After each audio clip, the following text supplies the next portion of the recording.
All right, let's dive into a story that's equal parts heartwarming and thought-provoking. Imagine coming home after 2 months away to find your house completely transformed. Like, completely transformed. Fresh paint, new floors, updated appliances, the works. Sounds like a dream, right? Well, that's exactly what happened to Terry, a teacher in Gainesville, thanks to an incredible community effort. But here's the thing, this isn't just a feel-good story. It's a mirror to something much bigger about community, generosity, and the power of small actions. So, let's break it down. First off, what makes this really interesting is the scale of the project. We're talking a $35,000 renovation, not just a few coats of paint or a new rug. This was a full-on overhaul, from fixing the air conditioning to installing new countertops. Personally, I think what stands out here is the sheer coordination it took. The Mills Group, a local real estate team, spearheaded this, but it was the community that brought it to life. Volunteers, local businesses, everyone chipped in. It's a reminder that when people come together, they can pull off something extraordinary. But here's a question. Why don't we see more of this? I mean, if a community can rally like this for one person, what's stopping us from doing it more often? Now, let's talk about Terry. She's a teacher who's been juggling home repairs while caring for her elderly parents. That's a lot on anyone's plate. What many people don't realize is how common this situation is.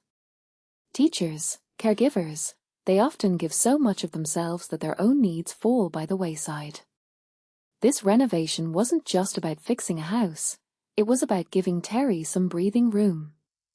And that's huge.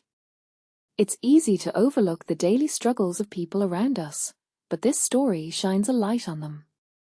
In my opinion, it's a call to be more aware, more proactive, in helping those who quietly carry heavy burdens.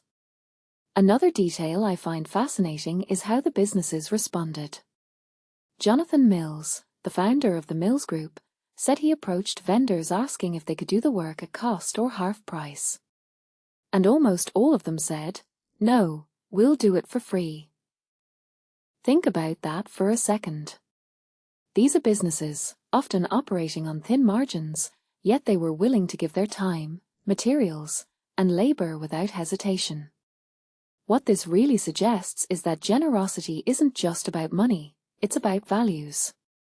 These businesses saw an opportunity to make a difference and jumped at it. It's a refreshing contrast to the narrative that businesses only care about profits. But here's where it gets even deeper.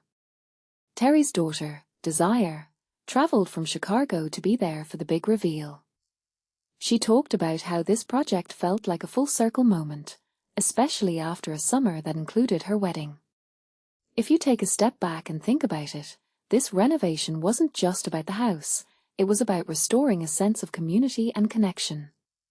Desire said she'll never be able to repay everyone, but that's kind of the point. Acts of kindness like this aren't about repayment, they're about creating a ripple effect. Personally, I think that's what makes this story so powerful. It's not just about one person's home, it's about the bonds that were strengthened in the process. So, what's the bigger takeaway here? In my opinion, it's this. Communities have the power to transform lives, but it takes initiative and a willingness to step up. The Mills Group had the idea, but it was the community that made it happen. This raises a deeper question. What could we accomplish if more of us took that first step? Whether it's organizing a project like this or simply checking in on a neighbor, small actions can lead to big changes. And honestly, that's what gives me hope. It's a reminder that even in a world that often feels divided, there's still so much good to be done.